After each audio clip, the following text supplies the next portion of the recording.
So what they're going to talk about is why get married. You know, I don't know how you think, but I like to think in terms that let's not have any assumptions. You know, people say, okay, how do I build a healthy marriage? My marriage isn't going so well. What do I do to fix it? And the same thing with many other topics. But you know, often you got to go back to the beginning. Ask the big question. Why get married in the first place? And many people actually today are choosing a different path, not necessarily formal marriage and formal vows and all of that, but two adults. They're intelligent adults, they're independent adults, they're responsible, and they decide, so you won't have the contract, you won't have the formal wedding and the whole that comes with it. What is marriage anyway? This institution. So we're titling Why Get Married? The Kabbalah of Marriage.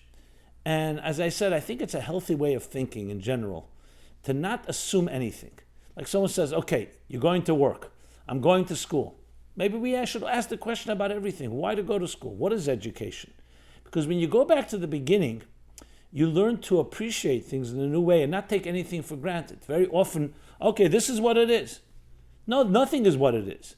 Obviously, we have time-tested truths that resonate, trial and error.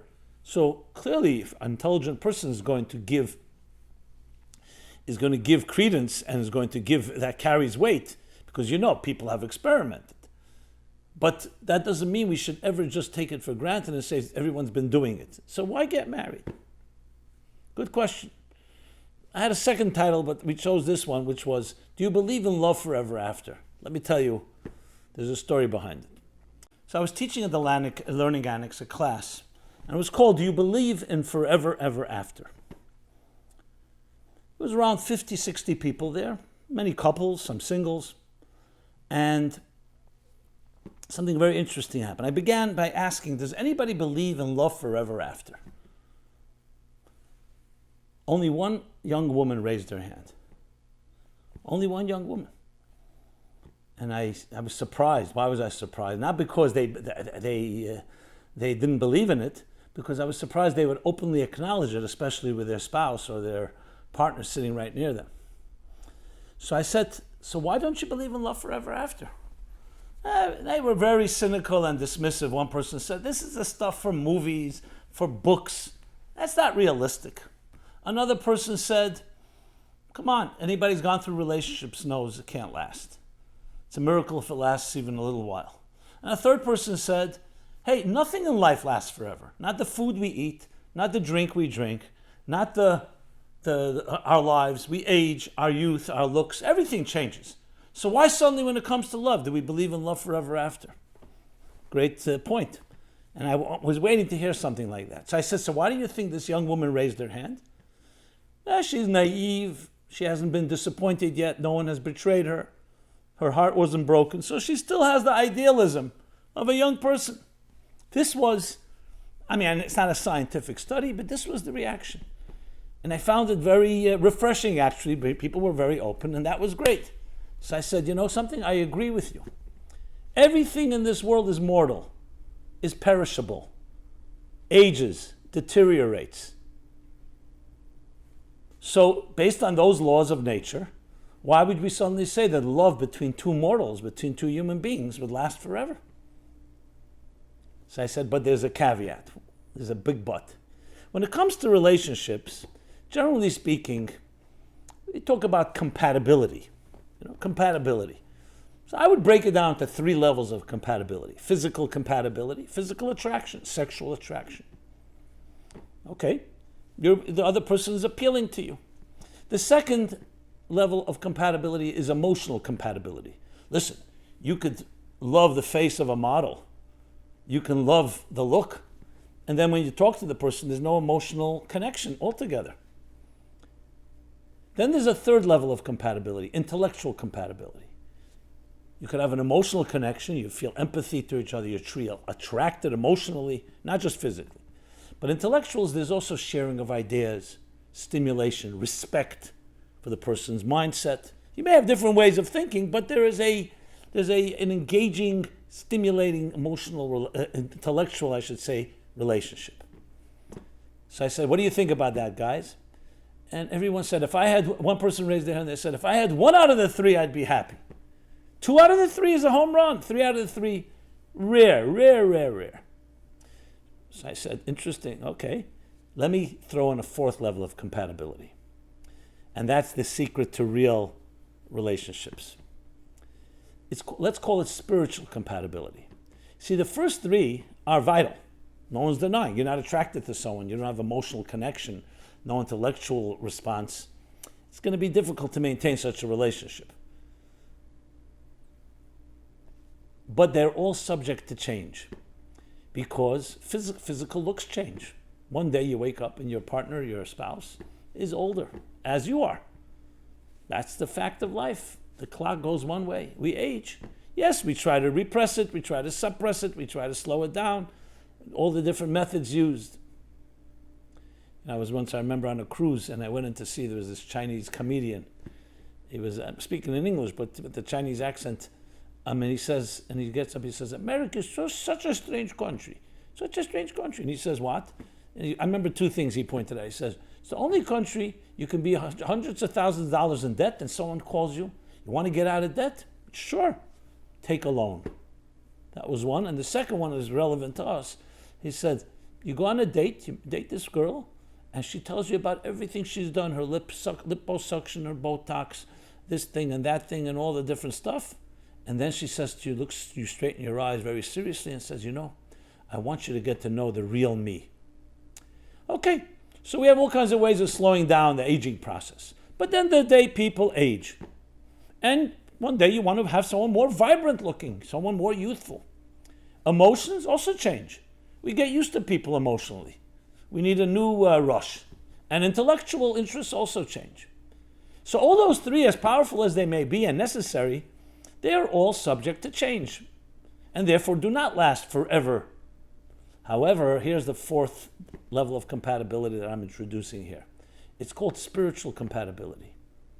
You share a value or values with another. How will we make a mark in this world? Something greater than you and your needs. The first 3 are important, but they're all about your needs. The physical attraction, the emotional connection, the intellectual bonding. But this is about beyond your needs. It's transcendent. Something greater than you and the other. What do we stand for?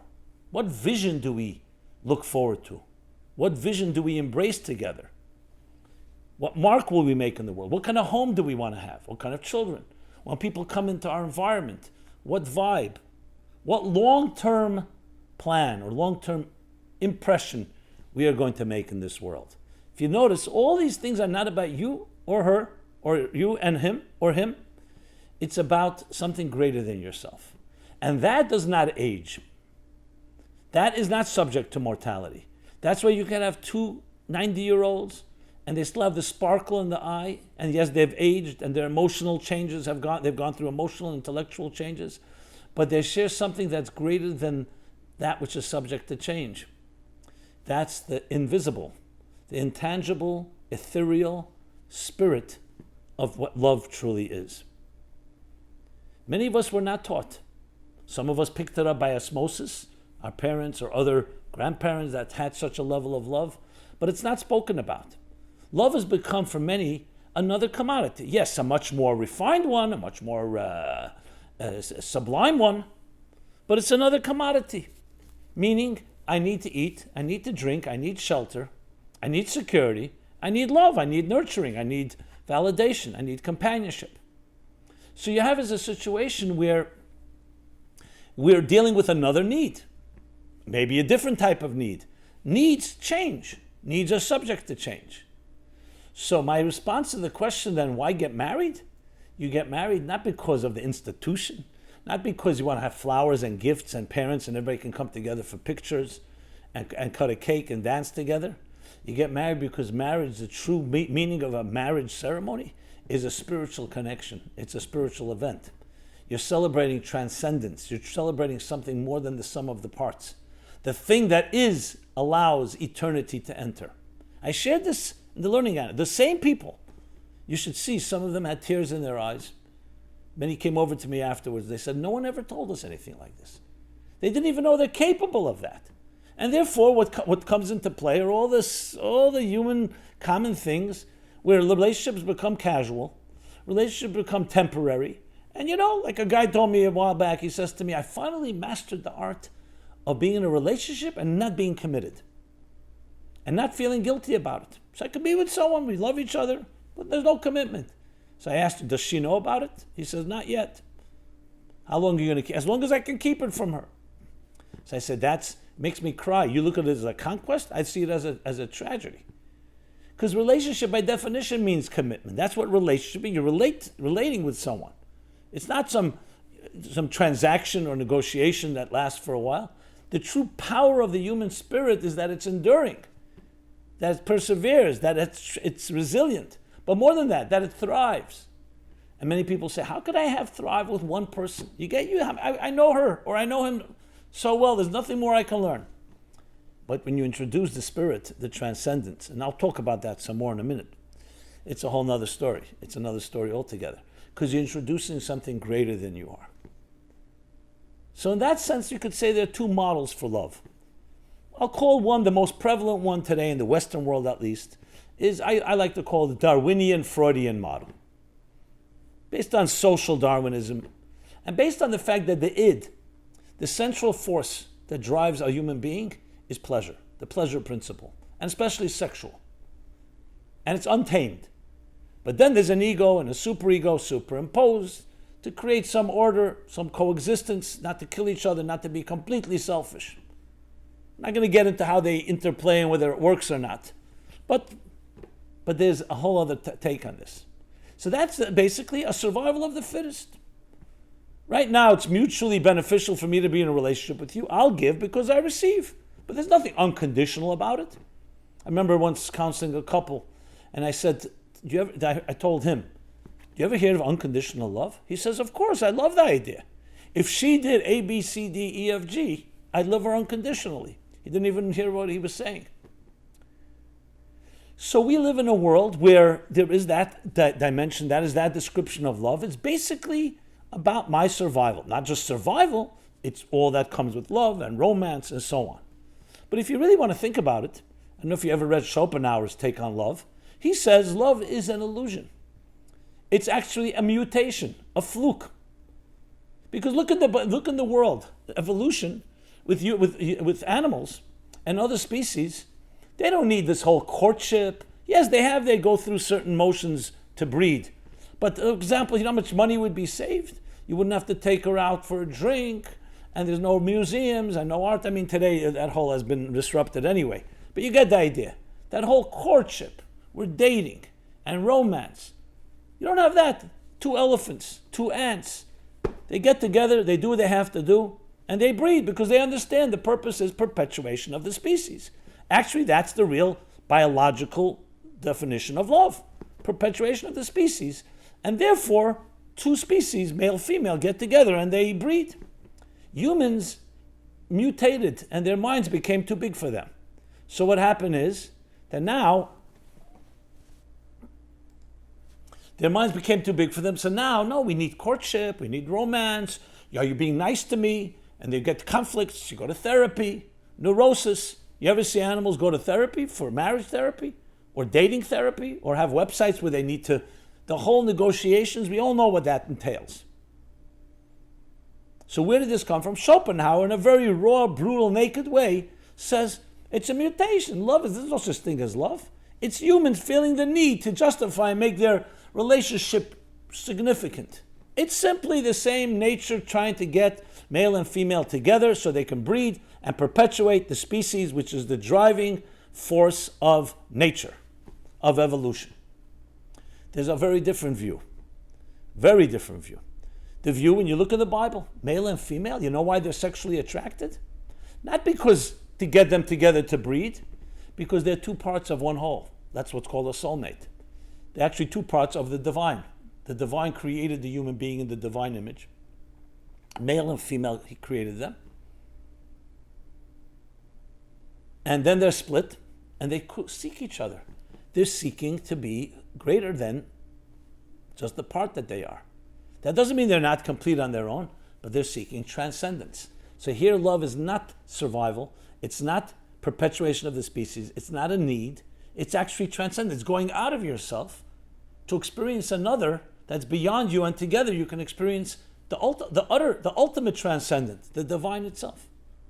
As a matter of fact, perpetuation of the species, having children, having offspring, is a second element. Then God says, I will bless you in your union, your sacred union, I will bless you with offspring. Interesting. You tell me. I'm not going to go into a scientific discussion now proving which one resonates. So you'll say, resonate, is that enough proof? You know what? I don't know if there's scientific proof for love and music and other emotional experiences and real experiences. So here are two models. And one is about you and the other one is something greater than you are. And that's where therein lies the secret formula for something that perpetuates. In my book, Toward a Meaningful Life, I elaborate on this some more words, more language, and so on. So it really comes down to your value system. If spirituality is significant in your life, and remember, we're not just corpses. We're human beings, and two people coming together in a relationship is two souls connecting, not just two bodies. But we've rendered sexuality into technique, into mechanisms, to methods, like machines. You do this, you do that, this causes pleasure. In some way divorcing it of what we like to call intimacy. Intimacy. That's what it comes down to. We'll talk about this some more in coming weeks. But basically, why get married? Because you are able to experience transcendence. Truly transcendence, getting out of your own way. Experiencing something greater than you are. So then imagine having the physical, the emotional, the intellectual, and the spiritual. Then you have the ingredient, the glue. Because that vision outlasts us all, and that lives on. What we leave, even after 120 years, even after our bodies physically get weak, the vision, the values, the contributions, what you've given to people, how you've touched them, that lasts forever, even beyond our physical lives. And that's why we can talk about people who lived thousands of years ago. We can talk about their love. Because they loved each other, not just on the physical, emotional, intellectual, they loved each other on the vision level, the spiritual level. That infuses it with a real eternity, with true eternity. And it's possible and doable. Each of us has the capacity to reach a place like that. You just have to believe in yourself, believe in your own eternal soul, your internal values, your internal beliefs, and be around people who do that. Because when you're around people who are worship the superficial and worship the temporal, the temporary, the impermanent, you end up gravitating in that direction. We have another model of love. It's called going beyond, reaching beyond. So there's the two models of love, the selfish love, the selfless one. This doesn't mean you don't get your needs met. It means that needs are not the beginning and end of the relationship. You get your needs met because you go beyond yourself. And in turn, you get your greatest needs met. But if you begin like a commodity, I want to get my needs met. And if you meet my needs, I'll give you your needs and back and forth. That's not lasting. If you begin, here is what I bring to the table. Here's what I give to the relationship. And that can be your virtue, your kindness, your sensitivity, your flexibility, so many different things. That is the ingredient. That is the ingredient for an eternal relationship. And that's why we get married. The Kabbalah of marriage is the soul of marriage. It's understanding. It's understanding that there's something deeper and greater in our lives, more than we may ever imagine. So, my friends, this has been Simon Jacobson, Meaningful Life, talking about why get married. I apologize again for the break. There was some technical stuff. I'll try to fix it for next time. But I think I got the message across. And please share, like, communicate. Rebuttals are all welcome. Any thoughts, questions, comments? Really, this is what it's all about, love. And we have love to each other. There's romantic love. There's also love that we have to each other, which is also transcendent. And that, I believe, is the spirit of everything I do and like to do. Been great talking to you. Everyone have a very good day wherever you may be, whether it's day or night or morning or evening or somewhere in between. And I'll see you again next Sunday, 3 p.m. Eastern Time. Be well, everybody.